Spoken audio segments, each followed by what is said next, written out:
welcome back to Taboo. My name's Katrina, your host today. I am joined by two special guests. Nick, would you like to introduce yourself? Hello, Nick Russell, Sales Director, back again. And Mike, could I ask you to introduce yourself, please? Yes, I'm Michael Raibin of Compton. I'm one of the co-founders of the business. And today we're going to be talking about commercial real estate. But before I start, can you just give us a little intro to Compton and what you guys do? Yes, so Compton is a commercial property agency. We specialise in leasing and capital transaction advice for landlord and investor clients and occupiers. Perfect. Our very well educated expert for today, hopefully. I guess that's why I'm here. If we kick things off with question number one, which is quite simply, what is commercial real estate? What is commercial real estate? Commercial real estate is, I guess, anything that's not residential. So properties such as offices and factories and warehouses and, restaurants, cafes, retail, hospitals, anything that is, a building that is not residential, arguably. Yeah, so that would be commercial. Does it have to be a building? Does it have to be a building? Not necessarily, but that's usually what happens with property. Yeah, true. I guess, can you live in a commercial property? Well, can you live in a commercial property? Well, not strictly, well, not lawfully. We have planning laws in this country, so those that abide by them, you shouldn't actually live in a commercial property because it has certain restrictions, and I would say that if you are thinking of, converting a property from a commercial property to a residential one, you have to kind of follow a set of guidelines and legislation, and that's usually done by a planning application to convert it from one use to another. And the commercial property use class currently is what's known as E, which covers a wide variety of commercial uses. And in order to convert it from an E to a C3 residential use, you have to go through a planning application, which sometimes can be quite rigorous. But more recently, they have relaxed some of the planning laws in some parts of London, which allow you to kind of bypass the need for a planning application through, permitted development rights, which you can just, you abide by, you tick a few boxes, you're making sure you're compliant, and then effectively you can change that lawfully. And doing so. Yeah, it's supposed to be quick, isn't it? 56 days. As long as you tick all the sort of three main boxes, then you can get it in 56 days, which... Try and do a planning application in 56 days. Good luck with that. No, that's certainly not the case. But yeah, it's kind of there's lots of criteria to follow. What about live work units?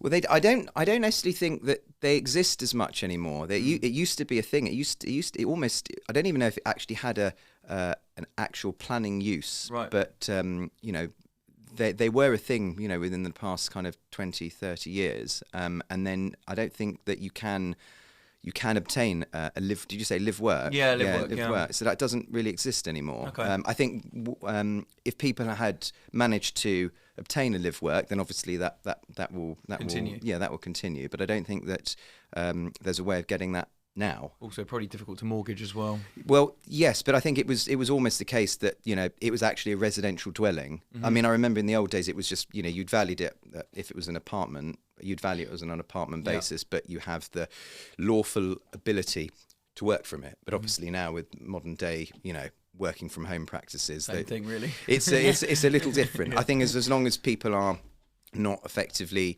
using a residential property for means of lots of transient people coming in, visiting, having meetings, doing effectively work, and then no one actually living and sleeping there. Yep. Then that kind of becomes more strictly an office. Okay. But there's nuances there, I'm sure. Yeah. What about when you start getting developments and stuff where it's got mixed use with commercial on the bottom, resi on top? Yes.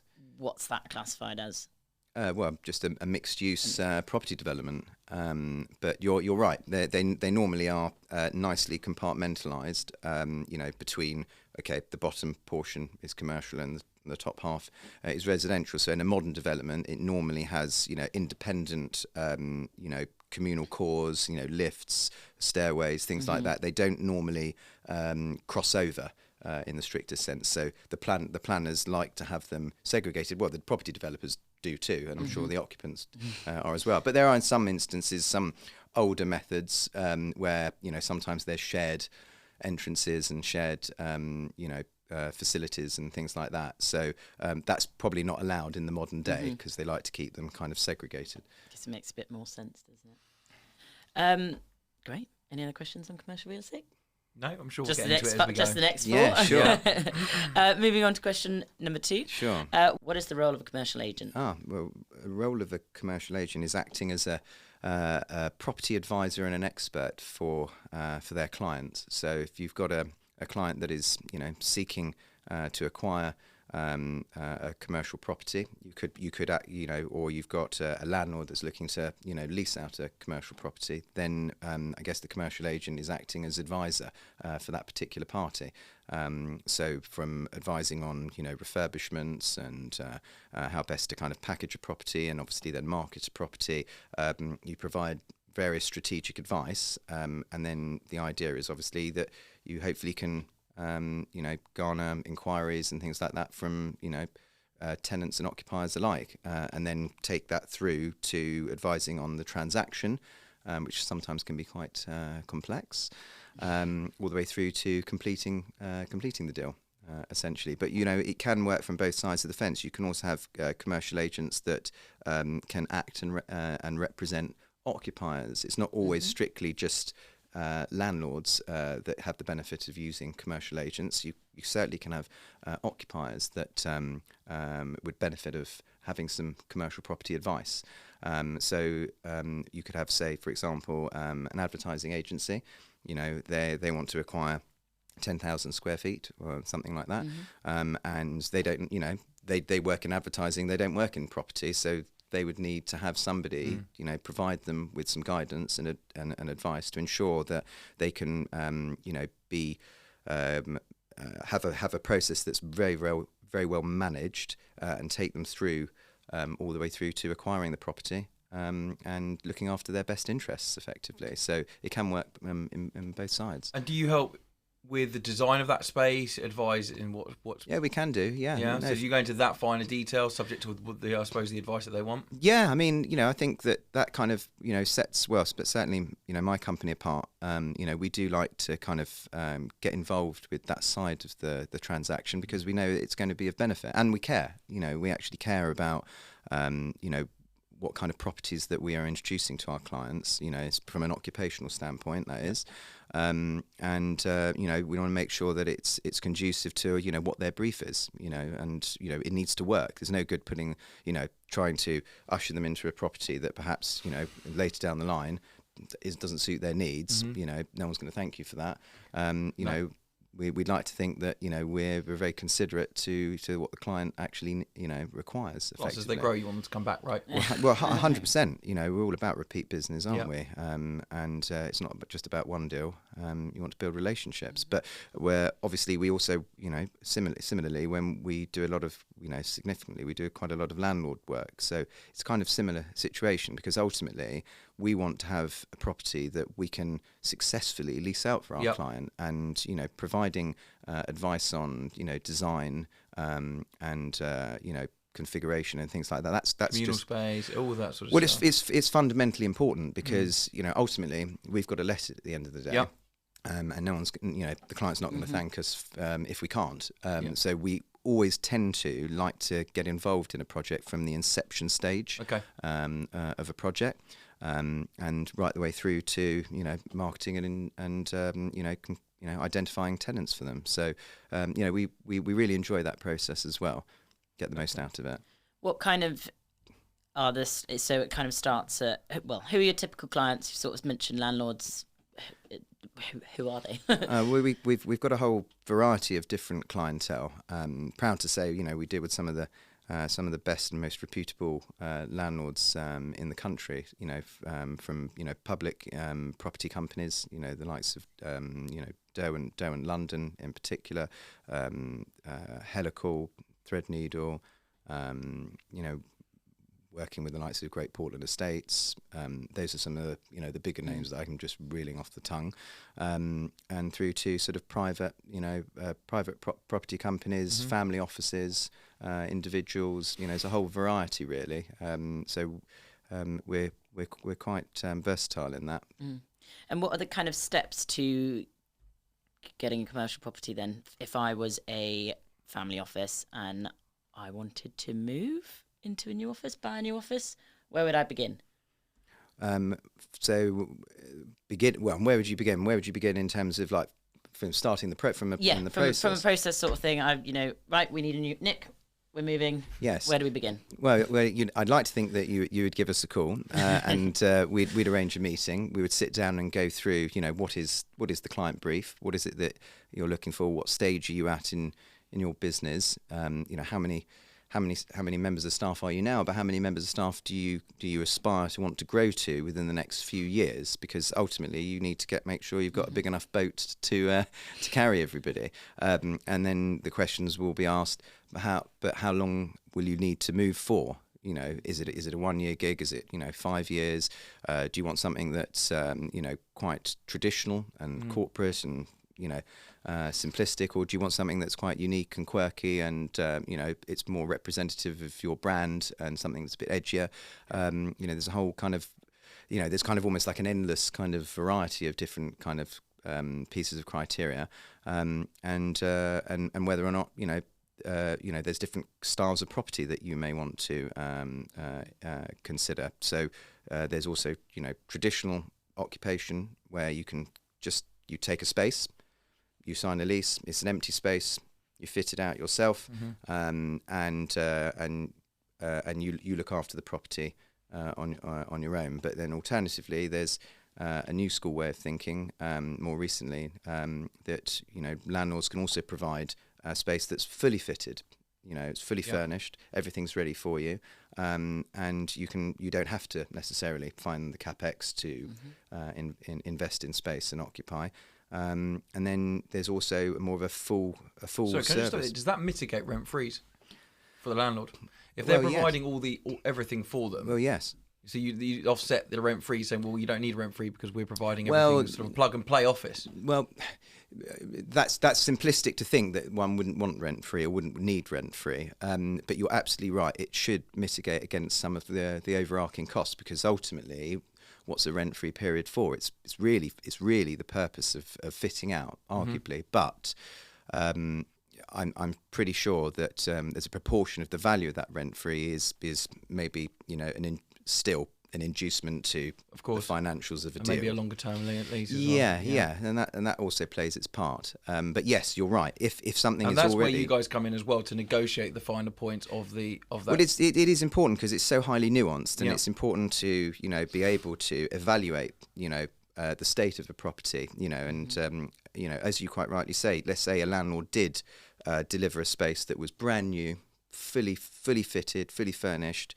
Everything bells and whistles. And you're just plugging and play. You're plugging and playing, and you're probably like, well, why would you need to give a rent free? But I think it's also, you wouldn't have to give as much rent free, perhaps, as if it was completely open plan that required fitting out. So I suppose also there's a lot of competitive spaces out there in certain areas of London that are all competing for similar clients, maybe, and absolutely, they need to offer a competitive, compelling reason why you're going to go to their building and not their other. Well, 100%. But also they want to protect their kind of headline contracted rent that they want to charge for income. So sometimes that can be the case, and it's kind of slightly compensated by a little bit of rent free that they can provide the occupier. How long would rent free be in normal situations? Well, it's a good question, and it's quite varied. So in some cases, it kind of depends, and there's not strictly one answer to that. But I suppose if it was a traditional office where it's basically empty and it requires some fitting out and things like that, and I'd probably say if it was refurbished already in a Cat A state, then someone just needs to come in and fit out. Probably, I would say they were taking a 5-year lease commitment, probably range anywhere between 9 to 12 months rent free, something like that. Oh, wow. Which is quite significant. Yeah, but as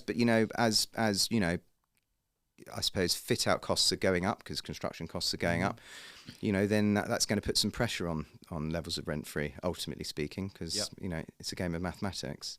Ultimately, yeah. Sorry, just I want to backtrack for 1 second.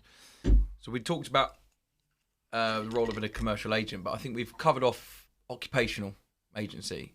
Can we just touch a little bit on investment agency, because I know that's the other side of your business as well. Yes, sure.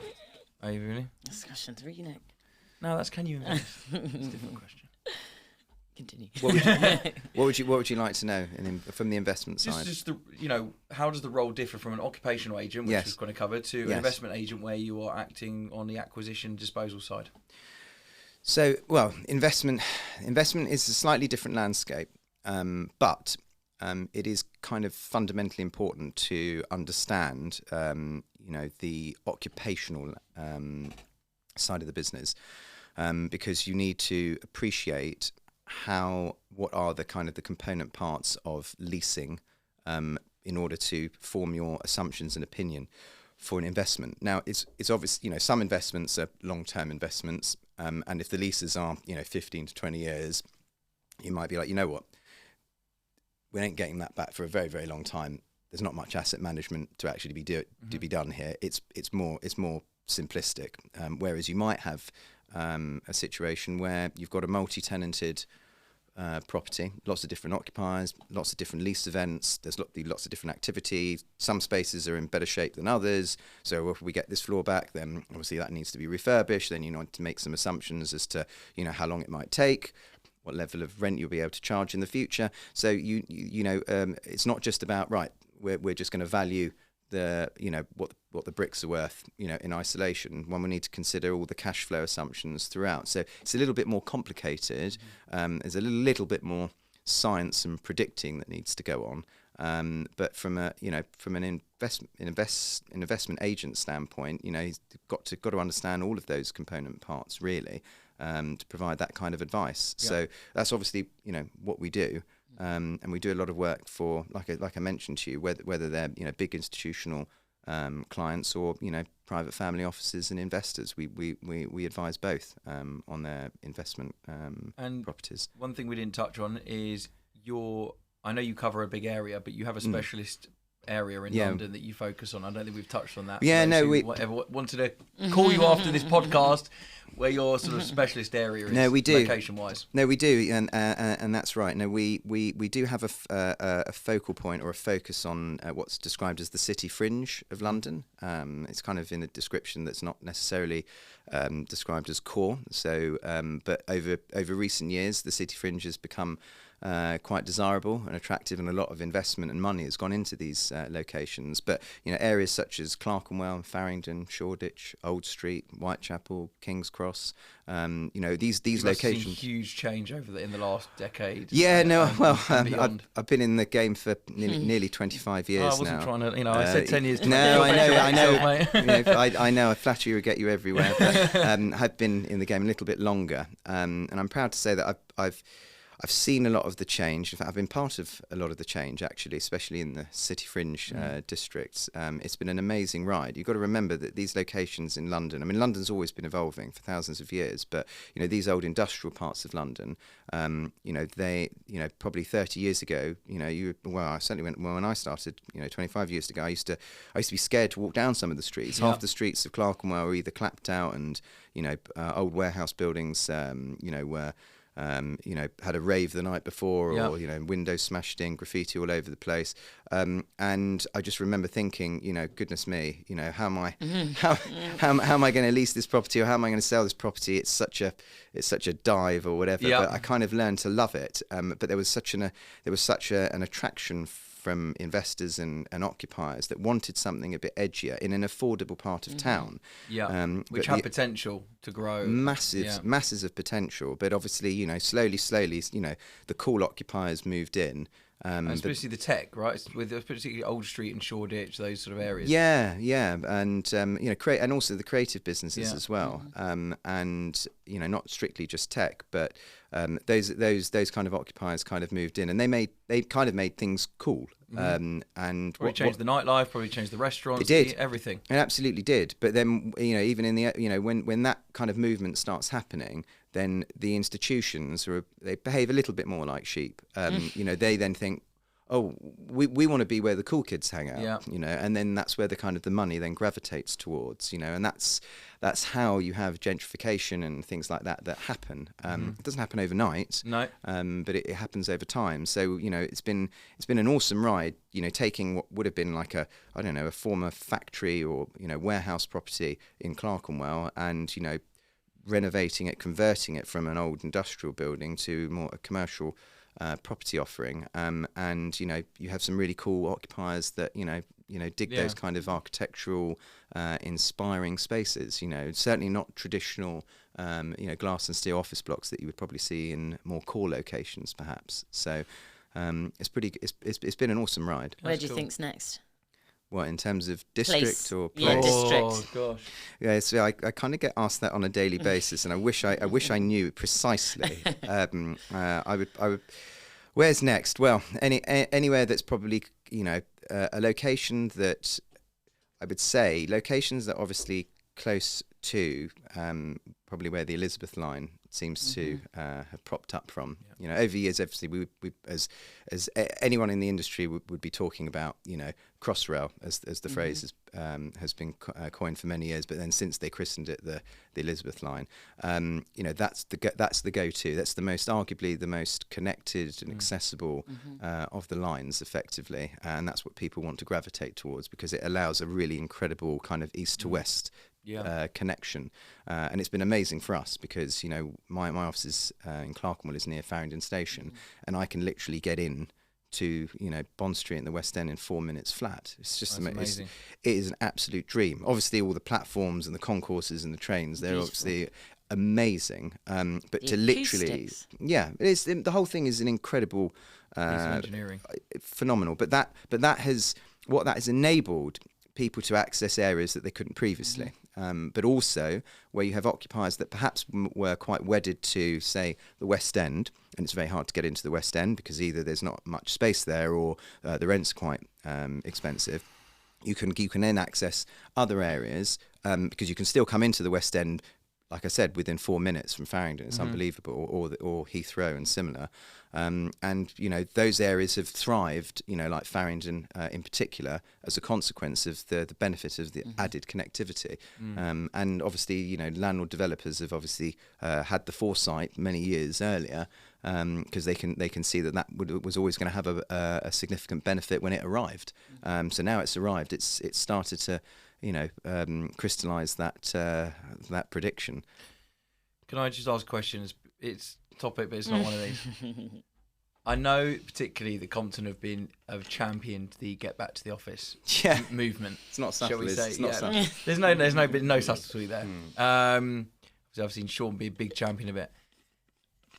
How have you seen London? How have you navigated and seen the changes when COVID hit, through COVID, and now we're sort of out of it, and whatever else is going on in the world that we don't really need to go into? But I'd be fascinated to see your first-hand view of all the changes. Goodness me, very broad question. It is a broad question, and it's an amazing question, and we do talk about it every single day, and what's happened, what it means, where's it going. The truth is that I think what we've discovered is that obviously the COVID era did accelerate something that perhaps was going to go in that similar kind of direction of remote working practices and things like that. But talking perhaps from a non-biased perspective, obviously I sell office space, so I'm kind of quite wedded to the need for office space. But speaking about it more impartially, we from a business perspective, whatever line of business that you're in,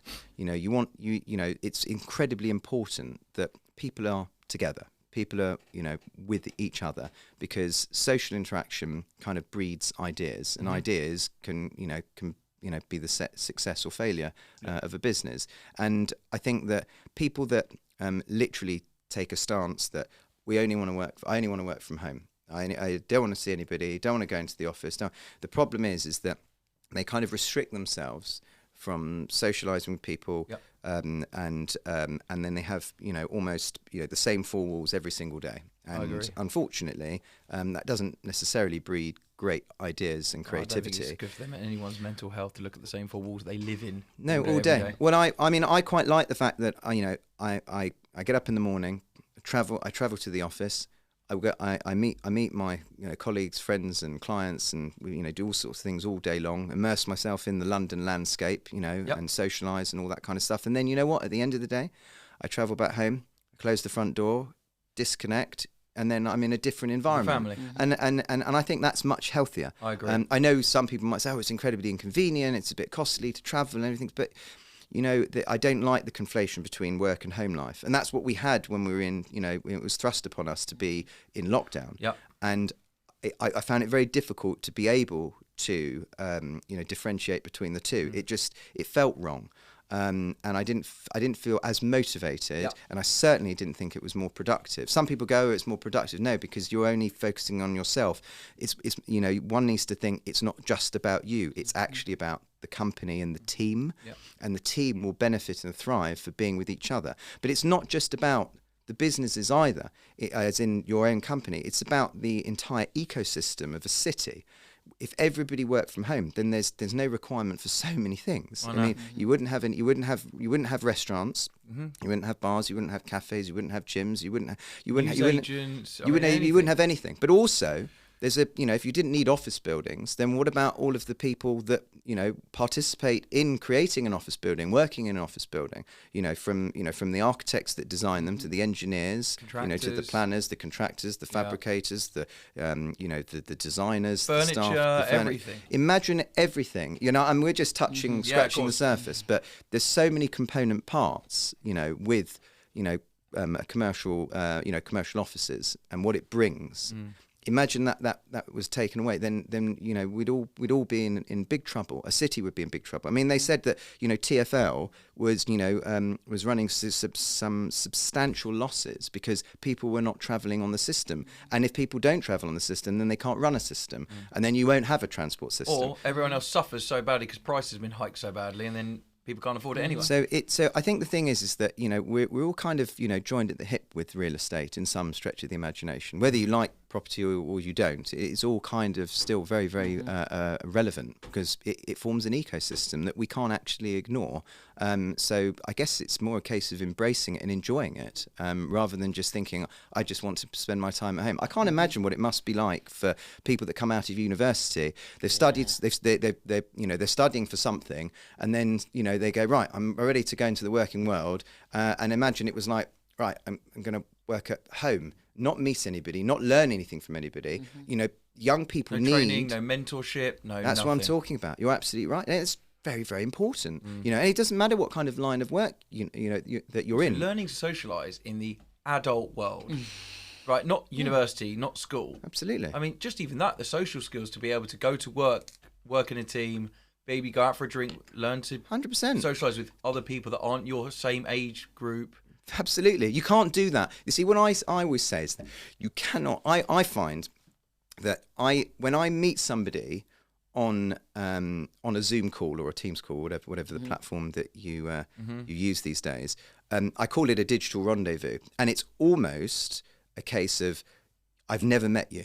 And what I mean is that I know that person probably can't really appreciate what I look like, right? They see me on screen, but if they saw me in the street, 9 times out of 10, they probably maybe a second glance, but that's about it. But what I'm saying is, it's not just the optics; it's the feeling and being in the presence of people matters. And when you want to forge relationships with people, maybe I'm being a bit old school, maybe I'm being a bit short-sighted. I don't know, but this is just the way I feel. But I don't feel that you can really harness a relationship by just having a digital encounter. No, I agree. Right, and I think that you have significant benefits from breaking bread with somebody, having a drink. You feel like you've met somebody, you've hung out with somebody. Yep. There is a relation. You go up several levels in one's relationship just by doing that.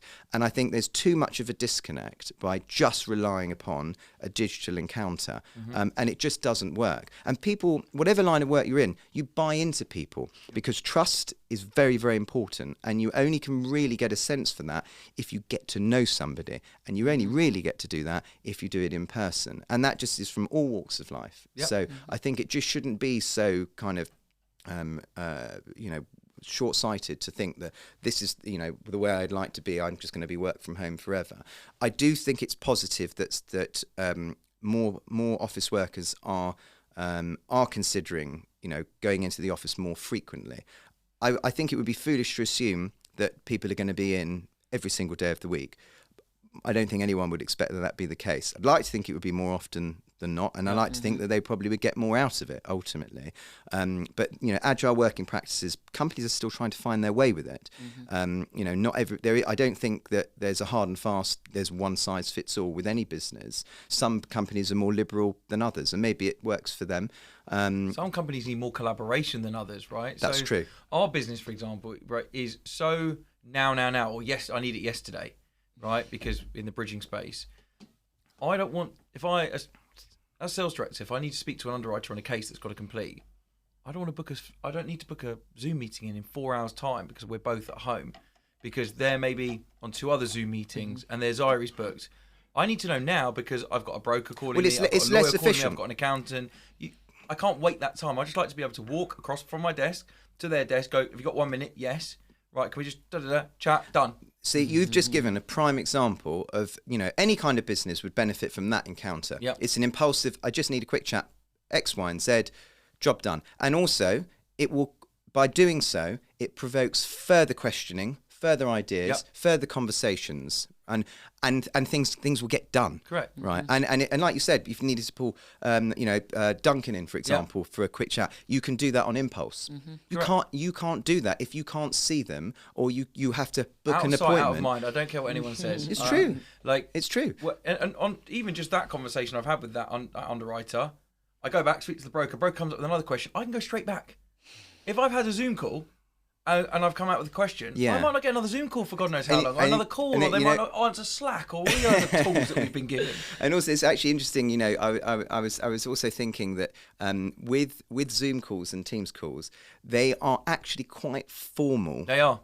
And normal is British etiquette. There's almost etiquette on a Zoom call, right? For example, how long, there's a lot of preamble and discussion, and you think, well, if I've arranged a call, it can't be a 10-second chat. No. Because you don't, for some reason, etiquette means that you've kind of got to pad it out a little bit, talk about, and it's like, no, I just, it just is. Or what other, we've got this call. Maybe we should use that time wisely and talk about other stuff. And it feels a little bit contrived and forced in some respects. When really, like you just said, you just want to speak to that person in a very casual, serendipitous kind of exchange, right? And then things will happen. And that's why you guys are successful at what you do, right? Because you've got that cohesion, right? And that's not a fluke. You need that's those togetherness. Multiple conversations all day. All day. The amount of times you're putting people in, talking that, it happens all day. Yeah. Okay. Sorry. That's right. Sorry, we got carried away there. I get we're with some pro office people here, which is good, because my next question number 3, is can you invest in commercial real estate? Well, yes, of course you can. Yeah, there's it's not, there's such a wide variety of different ways of investing. But usually speaking, you have a person or company that wants to invest in commercial property and have the benefit of occupier income and things like that. You can do that, or you can invest in syndicates with lots of different entities as well. I know that's something that's similar that I think you guys do, where you do part investing, is that right? Or fractional ownership. Fractional ownership. Yeah. Yeah. So there's a whole kind of variety of ways of investing in property. What are the differences between investing in commercial property and residential? What are the pros and cons? What are the would you go both? Well, I think diversification is a good thing, and probably wouldn't only invest in one and not the other. But commercial has its benefits, I suppose, because of the way that occupiers sign contracts, and normally they tend to sign if it's on a lease basis, they tend to sign a full repairing and insuring obligation, which means they're basically, the occupier is fully responsible for the upkeep of the building throughout the tenancy, and when they leave, they have to obviously reinstate it and put it back almost to the way they found it. So there's a big responsibility on the tenant to do that, but that's a significant benefit to a landlord commercial property owner. And you have a little bit more consistent streams of income from that point of view, and it can probably generate more income than some of the residential properties, because residential tends to be ASTs between 6 to 12 months most of the time, and it's much more active management and things that go on with that. So you're dealing with kind of individuals in residential, but you're dealing with companies that sign leases in commercial. So they are materially very, very different. What is the most unusual commercial real estate investment you've seen? Goodness me, I've been involved in a few. I mean, one of the ones I've been quite proud of about a year ago now. I worked on this most magnificent property for my client. It was a former courthouse in Clerkenwell. It was called Old Sessions House. It's about 250-year-old island site, quite magnificent, ornate building. And my clients, Satilla, they're a Swedish private family who diversify in real estate and buy some really glamorous buildings around the world. But this particular one took them nearly 5 years to restore and renovate, and it was such a unique building because of it had Grade 2 star listed status. So it's a very, very important building in the borough of Islington in Clerkenwell, you have to be really sympathetic to architecture like that, because you want to make sure that you preserve it and you can celebrate it and you can do all the right things to it. And this particular client had such a passion for the project, and I did as well. We just absolutely loved every part of it, and it took many, many years to get to bring it into a condition. And what we ended up delivering was an amazing, not just an office building, but also the client created this magnificent, almost like a secret restaurant in the old judge's dining room, which is magnificent. It's called the Sessions Arts Club. Been trying to go there for about a year now. It's very, very difficult to get a table there, but it's just the most beautiful atmospheric setting. I would highly recommend it. The food is absolutely fantastic. I think you have to book at 7 a.m. 3 months in advance of the time you want to go. Oh, it's incredible. But this building was so beautiful, and it had these amazing old former courtrooms and things like that. So I can only imagine the history. Who must have passed through those doors, or the trials that would have been set there. I think the last hanging in England was in Clerkenwell Green outside, and it was probably as a consequence of a conviction from the building. It's really quite historic and a very important property, for the location. I'll get up 7 a.m. tomorrow. Nick, we can go. All right, let's do it. So moving on to question number 4. Yeah, sure. Can you get a mortgage for commercial property? Oh, you absolutely, of course you can. You certainly can. It's slightly different to somebody wanting a mortgage for a house. It's slightly more stricter underwriting credentials and analysing and valuations that need to be done. So you can, basically. Is that something as a commercial real estate agent you would advise on, or is it like they would work with a broker and you guys as well?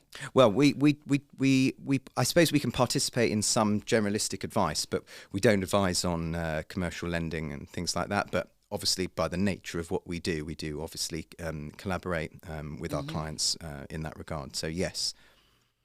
And are there any government schemes to help people buy commercial property? Offices and stuff. I'm not entirely sure. I don't think that there is, not quite in the same way that perhaps is with residential help to buy schemes and things like that. But with commercial, not as much. I would say there are, some buildings, not necessarily in purchase, but there are some more affordable workspace zones or property or parts of property that are dedicated for helping SME businesses and smaller enterprises, with spaces effectively and flexible occupations and more affordable rents. But there aren't that many of those necessarily.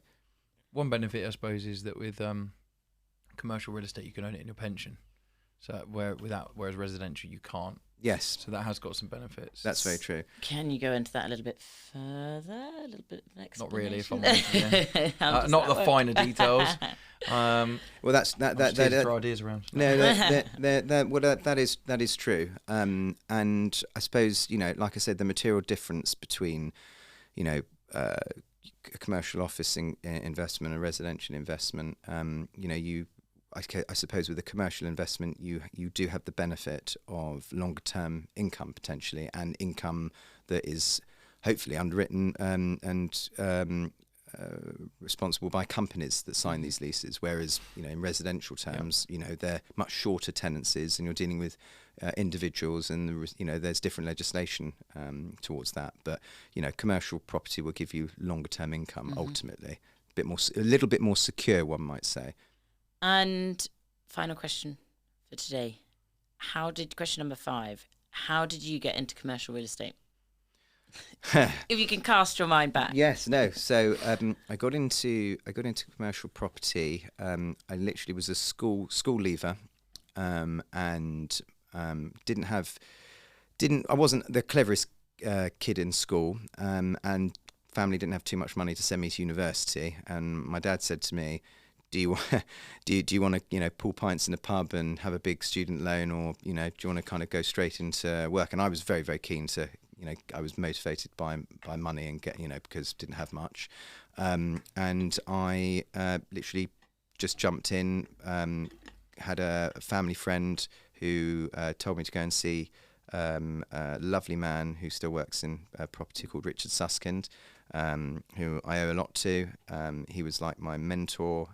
He gave me a chance, went to go and see him when I was literally the day after I left school, and he said, do you want to come in and, on Monday?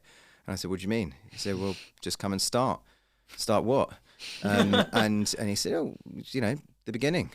I said, okay. And I stayed there for 10 years. So I learned an awful lot there. I had an amazing time. Met my business partners there as well, and it was an amazing ride. And then set up my my own commercial agency in 2010 called Hatton Real Estate, and that was literally in the eye of the storm from the back end of the financial crisis in 2010.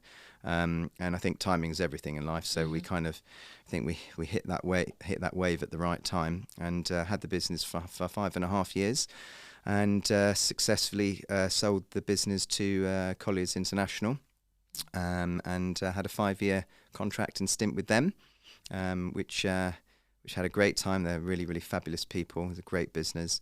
And then from there, we set up Compton, which is my current business, in April of 2001. So we're literally coming up to our 2nd anniversary within the next 24, 48 hours. So we're thank you very much. Very excited. And I guess, how have you seen the market change? How has the market changed in the last 5 years? We briefly touched, I guess that's now COVID, coming in yeah. COVID and everything like that. But let's go before. Yeah. You were saying how Clerkenwell, Farringdon all used to be warehouses. How has what's that kind of timeline? Goodness me. Well, it's quite a broad topic. How's the market? Well, would you say how's the market changed in the past 5 years, or how's the commercial real estate market? Commercial real estate market. Stick with London. Yeah, so it's changed an awful lot. Certainly from what we were talking about, more agile working practices and people working from home has affected, commercial real estate in certain ways, and certain companies don't know how much space that they need to take anymore. And you might have a company that has got 100 people that work for the company, but they might say, well, we're not going to have 100% of people being at any one time, so maybe we don't need quite as much space. But are people taking less space in hot desking? Some of them are, but the danger I think that all of them are considering is, well, if we take too little space, that actually could be more harmful than taking slightly too much space.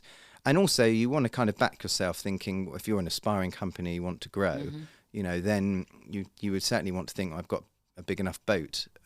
So there can be a danger of taking too little. But obviously, if you've got a flexible, lease arrangement, then you can obviously exit. But listen, moving is disruptive and expensive, so you kind of want to do it not as frequently, if you can help it. And are people thinking a lot more about the type and quality of space because they want to attract people back into the office more? You're bang on with that. I mean, as we were just talking about, we were talking about how we felt quite passionately about working in the office. If any of you didn't. No, we weren't particularly subtle there. But I think I think what plays a key role in that is the environment. Because ultimately speaking, if you want to go to the trouble of going somewhere, you want it to be a nice place to work, nice place to hang out and enjoy for your own, for your own well-being. Why would you not want to be in a nice place? And that resonates with a lot of companies, a lot of businesses, because whitewashed clinical walls of days gone by. Definitely. And but people need to be inspired. And I think that's really important. It doesn't matter what line of work you're in. You still have a need to be inspired if you're a solicitor or whether you work in advertising. You still need that. So I think that having an environment that is attractive and desirable enough, that helps a company with their kind of growth potential. They want to attract, as you said, new talent, right? But also staff retention. Let's not forget that. It's not just about attracting. You want people to, somebody to think, well, I love coming here. I mean, I get so much out of it, right, from a productivity-wise, but also from a well-being perspective. Social engagement. A lot. No, but that's important in companies. A lot of forward-thinking companies, they recognise that. That's why the landlords also do, because they want to provide property now that's not just like, here's an office, that's it. They're trying to provide additional amenity and facilities beyond the borders of a tenant's demise, so they can enjoy communal roof terrace spaces. They can enjoy some gym facilities. They can enjoy social zones, cafes. They want to enjoy wellness centres. All that kind of stuff. Landlords are trying to incorporate into their development to try to make their properties appear more attractive, effectively. You've been to our office and we've fabulous. We've done the same thing. Incredible. We're out of central London, but we had to find a way to attract talent to an area outside of London. That's right. Probably slightly within commuter belt, but what's going to attract people to come to us, stay to us, and travel that little bit further, maybe, to come and work with us and for us and stay for a long time? Well, hopefully the office environment that we've created and the building. It absolutely is. And I've been to your office, and I think it's a beautiful place, actually, and it's a really wonderful environment. But to your point, it's not just about if somebody comes to work for Tab, it's like, there's your desk, see you later. Anything but, right? No. I'm pretty sure. And the fact that you've got so many different zones that people can literally just hang out in. In fact, you probably encourage, you can encourage it, or you like, what, let's get out of here and let's go and hang out over here, because, the environment kind of, attracts you to do that, Keeps you on your toes. You can never find Nick. Yeah, exactly. Well, listen, if you're providing, we provide breakfast, we provide lunch for staff, and the idea is that you sit in a clubhouse community area where you're all eating and talking away from your desk. You have that break, but also hopefully there's a financial benefit. You're having to go out and buy lunch every single day. That's great that you guys do that. Look, my final question, because we're going to have to wrap this up soon, is what's the most creative thing, or the creative kind of idea that companies you've seen come up with since this to kind of attract people? Would you say that you've gone, wow, that's clever? Goodness me! If you can point it down to one, the most creative thing. Take Nick's, Nick, because we want to do this. Well, I suppose the most creative thing, I would probably say, look, I suppose providing, I don't know whether it's necessarily overly creative, but I think people value space that is more of a social zone, and people value outside space. I mean, outside space wins prizes from both a landlord and tenant perspective. So having outside spaces, roof gardens, things like that, that's pretty awesome. And I know that, what I found particularly creative was there's a client of mine, Derwent London, built a building by Old Street Roundabout. Was a building called White Collar Factory, and at the top of the building they put a running track. Oh, cool. So an actual running track that kind of meanders its way around the perimeter at the top of the building, and basically, occupiers can literally at lunchtime brilliant. in the morning, you can actually do laps around the building, but at the Amazing top of views. the building, unrivaled views of the entire, entire London. It's On just skyline. unbelievable. So that is one of the more unique things that I've seen, which is pretty special. And then, that building, this is completely different, but that building I just mentioned earlier in Old Sessions House, which is a magnificent building. They've got this beautiful roof garden, but they've also got an infinity swimming pool up there. Absolutely sensational. Right, we're going back to the office and so that's start digging. So all Duncan, these we want an infinity pool. yeah, that's sorry, Dunks. It's not much to ask, but we are trying to attract talent. Great. Well, on that note, I'm sure Duncan will be delighted to know that he's now got to spend some money on an affinity pool. But thank you so much for joining us thanks today. for having It's been me. really, really fun. Thanks, Mike. Appreciate it. Great stuff. Thanks to all of our listeners. I hope you enjoyed it and looking forward to seeing you next time. Bye.